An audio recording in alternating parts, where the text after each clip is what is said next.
తెలంగాణ రాష్ట్రంలో లోక్సభతో పాటు పార్లమెంట్ ఎన్నికలు కూడా దిగ్విజయంగా ముగిశాయి. ఉదయం 7 గంటలకు మొదలై సాయంత్రం 6 గంటల వరకు పూర్తి అవ్వాల్సి ఉండగా చివరి గంటల్లో క్యూలో నిల్చున్న వారికి ఓటు వేసే అవకాశం కల్పించాలని రాత్రి 10 గంటల వరకు పోలింగ్ కంటిన్యూ చేశారు. పోలింగ్ ముగిశాక నమోదైన పోలింగ్ శాతాన్ని రాష్ట్ర ఎన్నికల ప్రధాన అధికారి ప్రకటించారు.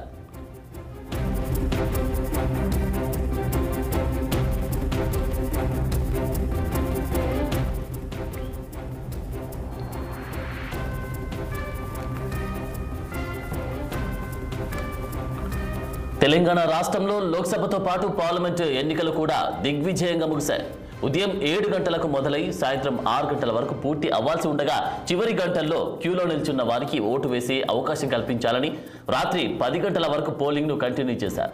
పోలింగ్ ముగిశాక నమోదైన పోలింగ్ శాతాన్ని రాష్ట్ర ఎన్నికల ప్రధానాధికారి ప్రకటించారు. ఇక ఇదే అంశానికి సంబంధించి పూర్తి డీటెయిల్స్ మా ప్రతినిధి శ్రీనివాస్ అందిస్తారు. Srinivas, good morning Anand. ఏదైతే తెలంగాణలో నిన్న జరిగిన ఇటు 17 పార్లమెంట్ స్థానాలు కావచ్చు, అదేవిధంగా ఒక అసెంబ్లీ సెగ్మెంట్ ఏదైతే ఉప ఎన్నిక సికింద్రాబాద్ కంటోన్మెంట్ సంబంధించి ప్రశాంతంగా ముగిసిందని చెప్పాలి. దీనికి ఏదైతే నిన్న ఉదయం 7 గంటలకు ప్రారంభమైన ఓటింగ్ సాయంత్రం 6 గంటలకు ముగిసింది. అయితే కొన్ని సమస్యాత్మక ప్రాంతాల్లో మాత్రం 4 గంటలకే పోలింగ్ ముగిసింది. ఎందుకంటే ఇటు ఏజీ ప్రాంతాలు కావచ్చు, అదేవిధంగా ఇటు ఏదైతే నక్సల్ ప్రభావిత ప్రాంతాలు, సున్నితమైన ప్రాంతాలు ఎన్నికల సంఘం గుర్తించింది. అక్కడ 4 గంటలకే టైం పెట్టింది. ఈ నేపథ్యంలో కూడా కొన్ని ప్రాంతాల్లో 4 గంటలకు ముగిసింది. అదేవిధంగా సమస్యాత్మక ప్రాంతాల్లో కూడా ప్రశాంతంగా ముగియడంతో ఎన్నికల కమిషన్ ఊపిరి పీల్చుకుందని చెప్పాలి.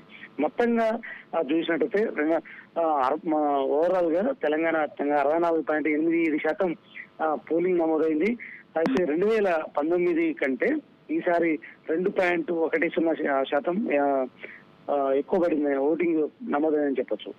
ఇటు పల్లెల్లో ఉత్సాహంగా వేసిన ఓటర్లు, పట్టణాల్లో కొంచెం ఏదో శబ్దంగా ఓటింగ్ పడింది అని చెప్పొచ్చు. ఈ నేపథ్యంలో కూడా దీనికి సంబంధించి ఈ రోజు అధికారికంగా సిఇఓ వికాస్ రాజ్ ఏదైతే టోటల్ ఫిగర్ ని వెల్లడించనున్నారు. ఎందుకంటే నిన్న చివరి గంటలో నిల్చున్న వారికి కూడా ఓటు వేసి హక్కు కల్పించారు. ఈ నేపథ్యంలో కూడా మొత్తం 6 గంటల తర్వాత 1400 పోలింగ్ స్టేషన్ లో కూడా క్యూ లైన్ లో నిల్చున్న పరిస్థితి. ఈ నేపథ్యంలో కూడా వాటికి సంబంధించి ఫైనల్ ఫిగర్ ఏదైతే రావడానికి అర్ధరాత్రి పట్టింది. ఈ నేపథ్యంలో కూడా దానికి సంబంధించి ఈ రోజు ఇస్తారు.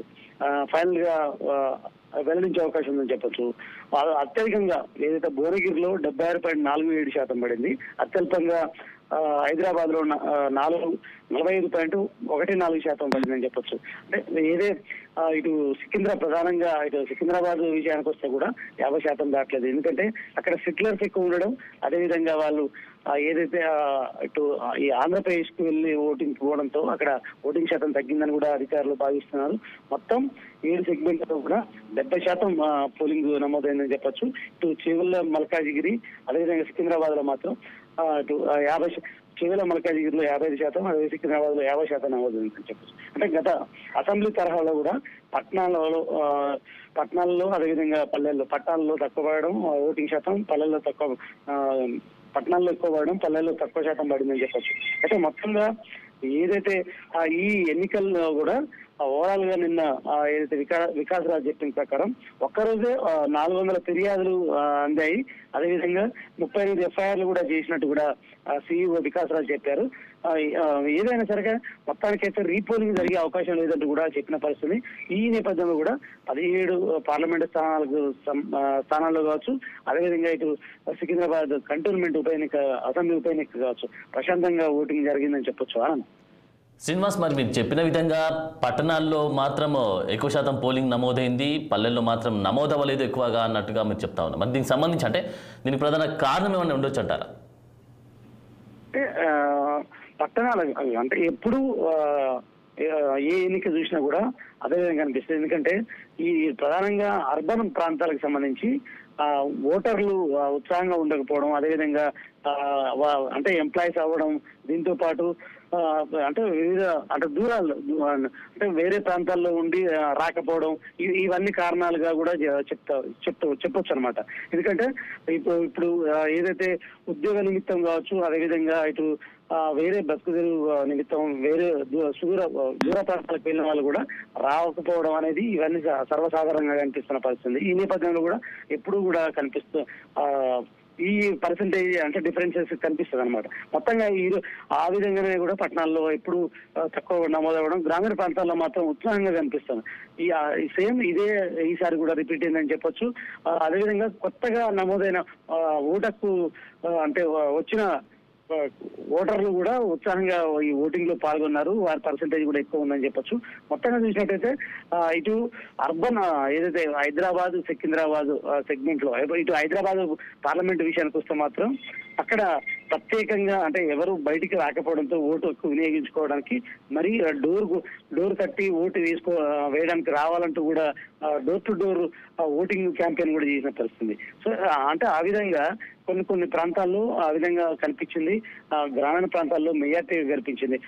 అందుకే ఓవరాల్ గా పోయినసారి అంటే 2019 పార్లమెంట్ ఎన్నికల కంటే ఈసారి పర్సంటేజ్ 2.10 ఎక్కువ నమోదైందని చెప్పొచ్చు. ఆనంద్, శ్రీనివాస్, మనం నిన్న పోలింగ్ బూత్లోకి అయితే ఒకసారి చూసాము. యాదాద్రి భువనగిరి జిల్లాలో విషయానికి వస్తే పోలింగ్ బూత్ దగ్గర తడిసిన ధాన్యాన్ని పెట్టుకొని ధర్నా చేస్తూ కూడా పోలింగ్ బూత్ దగ్గర తెలియపరిచినటువంటి సన్నివేశం అయితే మనం చూసాం. మరి దీనికి వ్యతిరేకత ఏ ఉద్దేశంతో వచ్చిందంటారు? అంటే స్థానికంగా ఉన్నటువంటి నేత ప్రాబల్యం సరిగా లేకపోవడం వలన, లేకపోతే గవర్నమెంట్ మీద వచ్చినటువంటి వ్యతిరేకత వలన, లేకపోతే ఇది దేని విధంగా చూడొచ్చు అంటారు? అంటే ఈ ఇటీవల కురిసిన అకాల వర్షానికి ఏదైతే తడిసిన ధాన్యం దానికి సంబంధించి అధికారులు సకాలంలో రాకపోవడం, అదేవిధంగా ఆ ధాన్యం కొనుగోలు చేయకపోవడం అనేది కూడా ప్రధాన సమస్య అని చెప్పొచ్చు. అదేవిధంగా ప్రభుత్వం కూడా ఇటు సివిల్ సప్లై మినిస్టర్, అదేవిధంగా ముఖ్యమంత్రి రేవంత్ రెడ్డి కూడా దీనికి సంబంధించి స్పందించిన పరిస్థితి గతంలో. అంటే తడిసిన ధాన్యాన్ని ఎంఎస్పీకే కొంటాము, ఖచ్చితంగా రైతులు ఆందోళన చెందొద్దు, సకాలంలో అధికారులు మీ దగ్గరికి వస్తారు, మీ ధాన్యాన్ని పరిశీలించి వెంటనే కొనుగోలు చేస్తారు, వాటికి సంబంధించి మేము అన్ని చర్యలు చేపట్టామని కూడా చెప్పిన పరిస్థితి. కానీ ప్రత్యేకంగా యాదాద్రి భువనగిరి జిల్లా ఏదైతే సంస్థల నారాయణపురం మండలం ఒక విలేజ్ లో రైతులు తడిసిన ధాన్యంతో పోలింగ్ కేంద్రం దగ్గర వచ్చి ఆందోళన చేపట్టిన పరిస్థితి. తమకు న్యాయం చేయాలంటూ ఖచ్చితంగా తడిసిన ధాన్యాన్ని ప్రభుత్వం కొనుగోలు చేసి తమను ఆదుకోవాలి, లేదంటే మేము ఓటు వేయమంటూ కూడా అక్కడ ఆందోళన చేపట్టిన పరిస్థితి. ఈ నేపథ్యంలో అక్కడికి చేరుకున్న తహసీల్దార్ కూడా వాళ్ళకు హామీ ఇచ్చి ఖచ్చితంగా కొనుగోలు చేస్తామని హామీ ఇవ్వడంతో కూడా వాళ్ళు దానికి సంబంధించిన ఆందోళన విరమించి ఓటింగ్ లో పాల్గొన్నారు. అంటే ఈ ఇటీవల అకాలంగా 4 రోజులు కురిసిన వర్షాలకు కొన్ని చోట్ల ఏదైతే లేటుగా క్రాప్ వచ్చిన వరి ధాన్యానికి సంబంధించి వర్షానికి తడిసి ముద్దవడంతో కూడా ఆ రకంగా రైతులు కొన్ని ప్రాంతాల్లో ఇబ్బంది పడ్డ పరిస్థితి. ఈ నేపథ్యంలో కూడా ప్రభుత్వం దానికి సంబంధించి కూడా చర్యలు చేపట్టినప్పటికీ కూడా అక్కడ ప్రత్యేకంగా ఆ గ్రామానికి సంబంధించిన రైతులు మాత్రం ఆందోళన చేపట్టారు. అది ఈ నేపథ్యంలో కూడా దానికి సంబంధించి వెంటనే అధికారులు అయితే స్పందించి వాళ్ళకి హామీ ఇచ్చారని చెప్పొచ్చు. Anand, thank you Srinivas.